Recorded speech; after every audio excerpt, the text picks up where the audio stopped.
팽창을 어떤 과정을 통해서 발견하게 되었는지 알아보면서 우리가 정말 우주 팽창을 믿을 수 있는지 한번 생각해보는 시간을 이제 가지려고 합니다. 우선 가장 먼저 던질 수 있는 질문은 밤하늘은 왜 어두운가? 라고 하는 질문을 우리가 던질 수가 있습니다.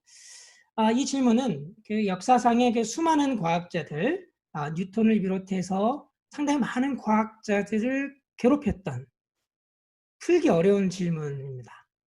에이 교수님 뭐 뻔하죠. 해가 졌으니까 어둡잖아요. 밤에 밤하늘이 어두운 건 당연한 거 아닌가요?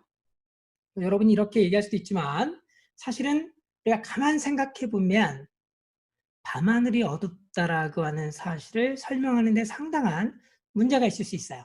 자, 그럼 우리가 뉴턴에서부터 한번 출발을 해보도록 하죠. 뉴턴은 무한한 우주를 가정했습니다. 우주가 만약에 무한히 크지 않고 어떤 유한한 크기를 갖는다면 문제가 발생하는 것이죠. 여러분이 잘 아는 것처럼 아이작 뉴턴은 중력, 우리가 만유인력이라고 부르는 이제 중력을 설명해낸 첫 번째 과학자이죠. 이 중력은 서로 당기는 힘만 작용합니다. 그렇죠? 우리가 자석 같은 것을 갖고 놀면 같은 그 길이는 밀어내고 다른 그 길이는 서로 이제 끌어당기는 인력과 청력이 두 가지의 힘이 있는 반면에 중력이라고 하는 거는 끌어당기는 힘만 있어요. 여러분이 지금 교실에 만약에 앉아 있다면 여러분 두 사람 서로 끌어당기고 있습니다. 그런데 왜 그거 우리가 못 느끼죠? 그것은 끌어당기는 힘, 중력이 너무 약하기 때문에 느끼지 못하는 것이죠. 만약에 여러분 머릿속에 굉장히 많은 것들이 들어있다면, 농담이에요. 굉장히 만약에 여러분 머리가 무겁다면 그러면 이제 서로 직접 끌어당기는 힘을 느낄 수가 있을 겁니다. 이 중력이라고 하는 것은 우주 전체에 적용이 되죠. 우주에 존재하는 모든 별들, 은하들 서로 다 두 개씩 페어, 짝을 이루면 끌어당기는 힘들을 계산해 볼 수가 있어요. 그런데 만약에 우주가 유한하다고 하면 여러분이 지금 교실에 앉아 있다고 상상하면 여러분이 앉아 있는 강의실 정도가 유한한 우주의 크기고 여러분 한 사람 한 사람들이 은하라고 생각해 보면 그러면 시간이 점점 지날수록 두 사람끼리 계속 끌어당기기 때문에 무슨 일이 벌어질까요? 우주는 서로 잡아당겨서 우주의 중심, 이 강의실의 중심에 다 모일 수밖에 없는 상황이 되는 것이죠. 이 중력이라고 하는 힘을 통해서 우리는 결국 이 뉴턴의 무한한 우주는 뉴턴이 생각한 그 우주가 유한하다면 우주는 그 상태를 유지할 수가 없고 한 점으로 수축할 수밖에 없다. 그래서 반대로 이러한 우주가 되지 않으려면 우주는 무한해야 되겠죠. 유한한 우주는 한 점으로 수축되는 운명을 피할 수 없기 때문에 뉴턴은 아주 쉽게 이야기해서 무한한 우주로 생각했습니다. 그런데 만약에 우주의 크기가 유한하지 않고 무한히 크다면 그러면 문제가 생겨요. 이것을 체계적으로 정리한 사람이 하이니치 올버스입니다. 우리가 보통 올버스의 역설이라고 부르는데요. 만약에 우주가 무한히 크고 1번, 2번 변화가 없고 3번 균일한 우주라면 다시 말해서 강의실에 여러분이 이렇게 빽빽하게 균일하게 대략 균일하게 앉아있는 것처럼 그렇게 은하들이 우주 공간 안에 퍼져 있다면 우리가 만약에 이런 우주를 생각하면 어떤 문제가 생기냐면 우리가 보는 어느 시선 방향이나 쭉 가다 보면 은하를 만나게 되죠. 밝게 빛나는 별을 만나게 됩니다. 빈 공간이 없는 것이죠. 우주가 무한하니까. 그래서 그러면 밤하늘은 깜깜하면 안 되고 이 무한한 크기의 우주 안에 있는 무한한 숫자의 별들이 내는 빛 때문에 밤하늘은 일정한 밝기로 빛나야 된다라고 결론을 내릴 수밖에 없습니다. 그런데 우리가 실제로 밤하늘을 보면 어린아이들도 다 아는 것처럼 밤하늘은 어둡죠. 무한한 우주는 깜깜한 밤하고 서로 모순을 일으키기 때문에 올버스의 역설이라고 우리가 이야기하는 것입니다. 예를 들어서 여러분이 숲에 가면 나무가 빽빽하게 들어차 있기 때문에 우리가 하늘을 볼 수가 없죠. 파란 하늘을 볼 수가 없습니다. 마찬가지로 만약에 우주가 무한히 크다면 그러면 우리가 어느 방향으로 우리가 그 보건간에 별을 만날 수밖에 없게 되는 것이죠. 제가 스포트라이트를 이렇게 표현하면, 그러니까 지구에서 봤을 때 이 방향으로 쭉 가도 별이 있고 이 방향으로 쭉 가도 별이 있고 비어있는 공간도 있지 않나요? 쭉 가면 언젠가는 별이 있겠죠. 그래서 이 이야기는 마치 빽빽한 숲속에서는 파란 하늘을 볼 수 없는 것처럼 무한한 우주라면 모든 시선 방향에 별이 있기 때문에, 그래서 우리는 우주를 볼 수가 없게 밤하늘이 일정한 밝기로 빛나게 되는 것입니다. 자, 이 문제를 어떻게 해결할 수 있을까요? 어떻게 하면 이 문제를 해결할 수 있을까요? 밤하늘이 어두운 이유는 좀 뭔가가 빛을 가리면 되지 않을까? 이런 생각이 들 수도 있겠습니다. 예를 들어서 이제 우리가 잘 아는 것처럼 밤하늘에는, 우주에는 먼지가 있어요. 이 먼지들은 빛을 가리는 역할을 합니다. 지금 여러분이 보는 이 부분은 인터스텔라 공간에서 더스트라고 불리는 이 먼지들이 많이 모여 있으면 이 뒤에 있는 별들이 보이지가 않죠. 검게 보이죠.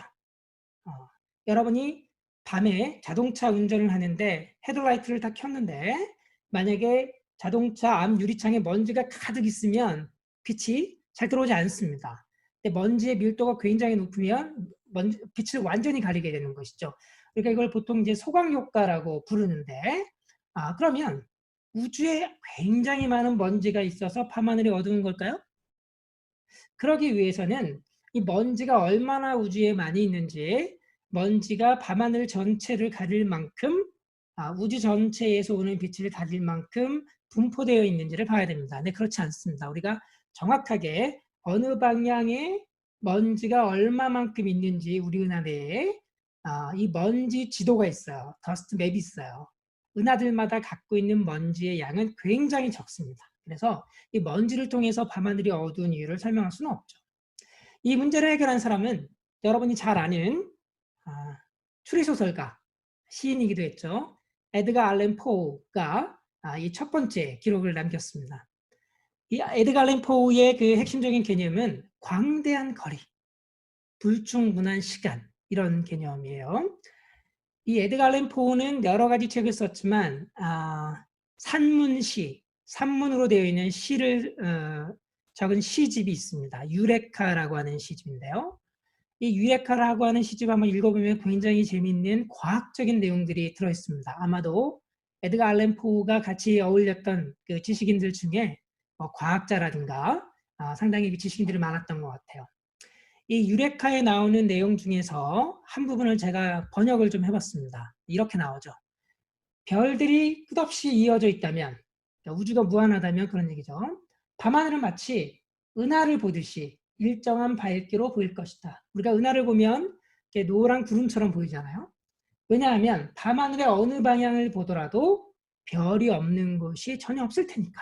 그렇겠죠. 바로 올버스의 역설입니다. 그런데 실제로 밤하늘은 어둡잖아요. 그렇기 때문에 실제로 밤하늘이 밝지 않고 어둡다는 것을 이해하는 유일한 방법은 우주 공간의 거리가 너무나 광대해서 별빛이 아직 우리에게 도착하지 않았다 라고 가정할 수밖에 없다는 것입니다.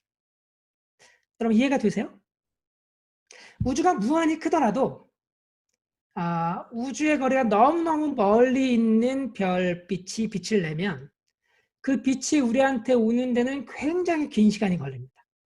그렇기 때문에 거리는 광대하더라도 시간이 불충분하다면 그 빛이 우리한테 아직 도착하지 않는 것이죠. 그 빛은 아직 우리가 볼 수가 없는 것입니다. 그래서 밤하늘이 밝지 않고 어둡다는 것을 설명할 수 있다는 이야기죠. 비슷한 이야기를 과학자였던 켈빈 경인데, 이 켈빈이 비슷한 얘기를 했습니다. 무한한 공간, 유한한 나이라는 얘기를 했죠.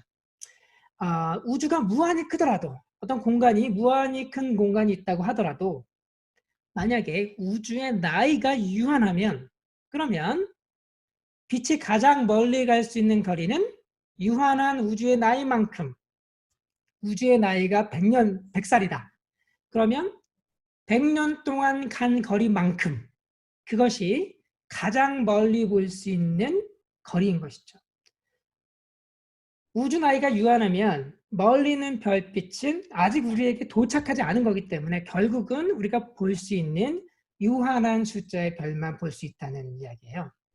자, 그래서 우리가 한번 그림을 이렇게 한번 그려보면 이 파란 선으로 그린 그 원을 우주의 나이 동안 빛이 날아간 거리라고 해봅시다. 만약에 우주의 나이가 1000살이다. 우주가 1000년 되었다. 그러면 우주에서 가장 멀리 빛이 갈 수 있는 거리는 1000광년이에요. 그러면 이 1000광년의 거리를 우리를 중심으로 이렇게 원을 파랗게 만들 수가 있겠죠? 이 안에 있는 빨간 별들은 거리가 1000광년보다 가깝습니다. 그러니까 우리한테 오는데 빛이 오는데 1000년이 걸리지 않죠. 우리가 볼 수 있습니다. 그런데 이 1000광년을 넘어서는 이런 별들은 거리가 만약에 2000광년이라면 우리한테 오는데 2000년이 걸려요. 근데 우주의 나이는 1000년밖에 되지 않았어요. 그렇다면 우리한테 빛이 도착하는데 2000년이나 걸리는 혹은 1000년 이상 걸리는 우주의 나이보다 더 긴 시간이 걸리는 거리에 있는 별들은 볼 수가 없는 것이죠. 이것이 바로 켈빈이 이야기했던 것이고 에드가 알렌 포우가 이야기했던 것입니다. 결국은 우주가 무한히 크더라도 우주의 나이가 유한하면 우리는 유한한 크기까지만 볼 수 있다. 이것이 이 두 사람의 이야기였던 것이죠. 여러분 이해가 되십니까? 혹시 질문이 있으세요?